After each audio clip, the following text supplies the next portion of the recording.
Vous savez sans doute que les hippopotames sont considérés comme l'un des animaux les plus dangereux du monde. Bien qu'ils se nourrissent surtout de plantes, leur grande taille et leur puissante mâchoire peuvent en faire des prédateurs mortels. Un hippopotame peut peser entre 1,5 tonne et 4 tonnes et mesurer plus de 4 mètres de long. En bref, s'en prendre à un tel colosse est une très mauvaise idée. Les hippopotames tuent près de 500 personnes par an en Afrique. Les chances pour un humain de mourir en cas d'attaque d'hippopotame sont de 86,7%. Elles s'élèvent à 75% dans le cas d'un lion et à 25% pour un requin. Bien sûr, les prédateurs africains ne sont pas au courant de ces statistiques, mais ils savent parfaitement le danger que représente une rencontre avec un hippopotame. Et même affamés, ils en restent à distance. Si les hippopotames sont si dangereux, c'est pas seulement en raison de leur taille et de leur poids. Leurs canines acérées peuvent atteindre 50 cm et la peau de leur flanc est épaisse de 5 cm. C'est une véritable armure naturelle qui protège l'animal des prédateurs et des chasseurs. Naturellement, comme tout gilet pare-balles, celui-ci ne recouvre qu'une partie du corps. Ailleurs, comme au niveau de l'abdomen, la peau des hippopotames est beaucoup plus fine et plus vulnérable. Enfin, tout ça n'est vrai que pour les hippopotames adultes. Les jeunes hippopotames sont beaucoup plus vulnérables, car leur âge et leur manque d'expérience en matière de lutte contre les grands prédateurs font d'eux des victimes sans défense. Les crocodiles du Nil, les lions et les hyènes tachetées sont capables de s'attaquer à de jeunes hippopotames. Mais pour ce qui est de combattre un adulte, la plupart des prédateurs n'ont aucune chance. Ici par exemple, on peut voir plusieurs lionnes qui essaient de vaincre un hippopotame. D'abord, l'une d'elles s'accroche à la croupe de l'hippopotame pour tenter de le faire tomber. Mais c'est un hippopotame, pas un gnou. Comme ça ne fonctionne pas, la lionne laisse sa camarade tenter sa chance. Là encore, sans succès. Deux autres félins rejoignent alors la bataille, mais ils ne parviennent pas non plus à maîtriser leur cible en raison de sa taille et de sa force. Étonnamment, bien que l'hippopotame soit cerné par 4 grands prédateurs, il reste calme, il poursuit son chemin. Il a même pas l'air perturbé par ce qui se passe. L'hippopotame n'en a pas grand-chose à faire. On pourrait croire que c'est un ratel. I don't care. Doesn't make any sense. Too bad. Pourtant, même des monstres africains tels que les hippopotames sont impuissants face à des ennemis beaucoup plus petits qu'eux. Regardez cet hippopotame. Il prend tranquillement le soleil dans l'eau fraîche pendant que des pique-bœufs nettoient son corps des parasites. Une scène des plus bucoliques, pas vrai ? En fait, les pique-bœufs font beaucoup plus de mal que de bien aux hippopotames, même si leur interaction semble parfaitement symbiotique. Certes, les pique-bœufs se nourrissent des parasites présents sur les hippopotames, les rhinocéros, les zèbres, les girafes et autres grands animaux. Mais ils boivent aussi leur sang. Ils agissent donc comme de véritables parasites, voire pire. Les plaies causées par les pique-bœufs ont tendance à être beaucoup plus profondes que celles infligées par d'autres parasites, car leurs becs acérés percent facilement la peau épaisse. Par conséquent, ces plaies mettent souvent plus de temps à guérir. Sans traitement, elles peuvent même s'infecter, ce qui peut entraîner de graves problèmes de santé. Les pique-bœufs picorent également la chair autour de la blessure lorsqu'ils se nourrissent de sang, ce qui est incroyablement douloureux pour l'animal et complique encore le processus de guérison. Sans compter que les pique-bœufs perturbent leur hôte en s'asseyant sur son dos ou son visage, alors que l'hippopotame essaie simplement de se reposer. Est-ce qu'un hippopotame peut contracter une infection grave via de telles plaies ? Après tout, dans la nature, les animaux se blessent constamment. Si toutes ces blessures causaient des infections menant à la mort, le règne animal tout entier aurait disparu depuis longtemps. Seulement voilà, les hippopotames vivent dans des conditions un peu particulières. Les lacs qu'ils fréquentent sont pas vraiment des ruisseaux d'eau claire, mais des endroits répugnants de saleté. L'eau y contient non seulement des poissons et autres créatures aquatiques, mais aussi de nombreux cadavres d'animaux et des excréments en décomposition. Dans la seule rivière Mara, 4000 hippopotames défèquent chaque jour 8500 kg de matières organiques. Ces matières se déposent progressivement au fond de la rivière où elles se décomposent et entraînent une diminution de la quantité d'oxygène dans l'eau et la création de produits chimiques toxiques. La vase et l'eau au fond de la rivière forment un mélange stagnant d'ammoniac, de méthane, de sulfure d'hydrogène et d'autres produits chimiques dont il vaut mieux pas s'approcher. Sans parler de la pollution chimique causée par l'homme. En 2022, elle est devenue telle que les autorités tanzaniennes ont interdit l'utilisation de l'eau de la rivière Mara pour les besoins domestiques et la pêche. En bref, c'est pas le meilleur endroit pour vivre. Steve est récemment tombé sur un article concernant un hippopotame blessé lors d'une bagarre avec un autre hippopotame.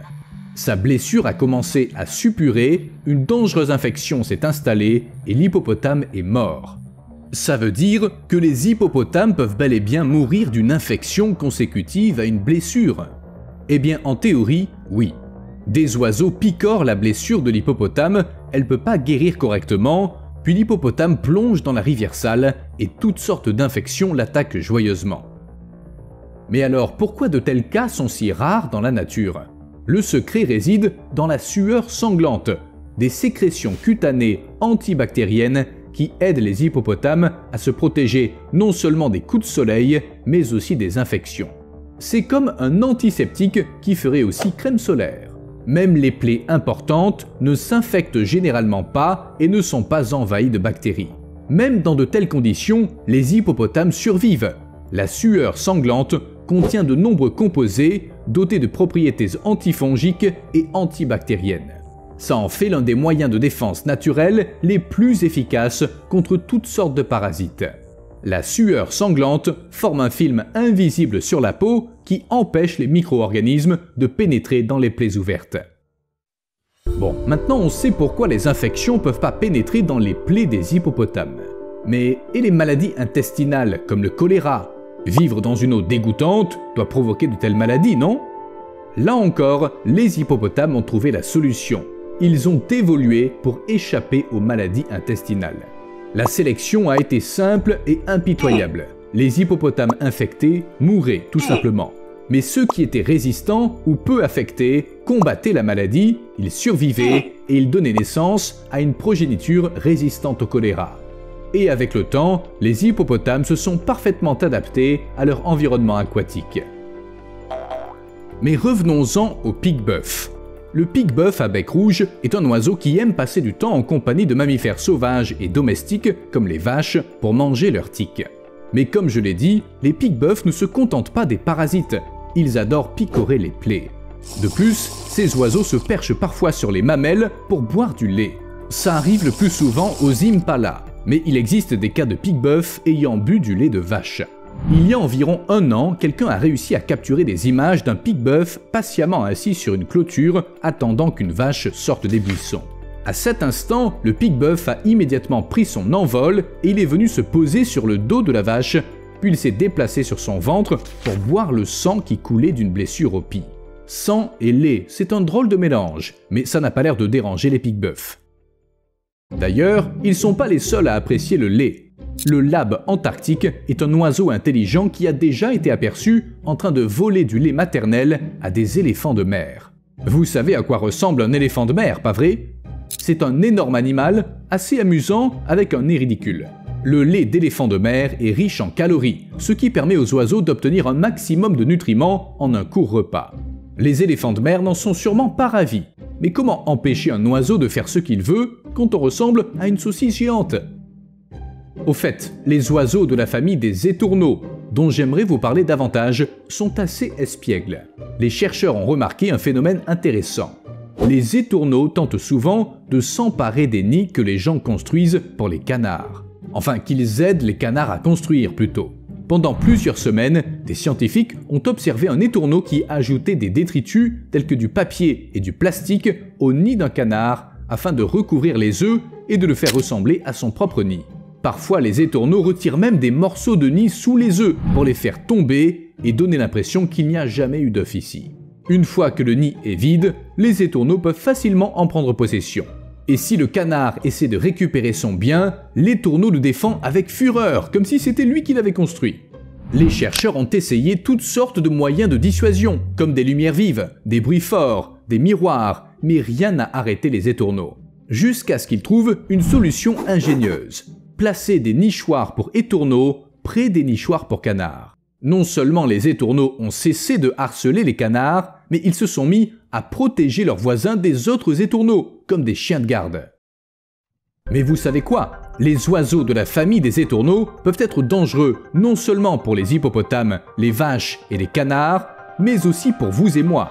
Bien qu'ils puissent sembler inoffensifs et mignons, les étourneaux peuvent causer de gros dégâts, rendre notre environnement dangereux et même provoquer de graves blessures. En effet, les étourneaux ont l'habitude de s'installer près des humains et ces oiseaux vivent en grandes bandes qui peuvent compter des dizaines de milliers d'oiseaux. Très bien, mais pourquoi on ne les laisserait pas s'installer à proximité s'ils en ont envie? Eh bien, ils risquent de détruire les structures où ils s'installent.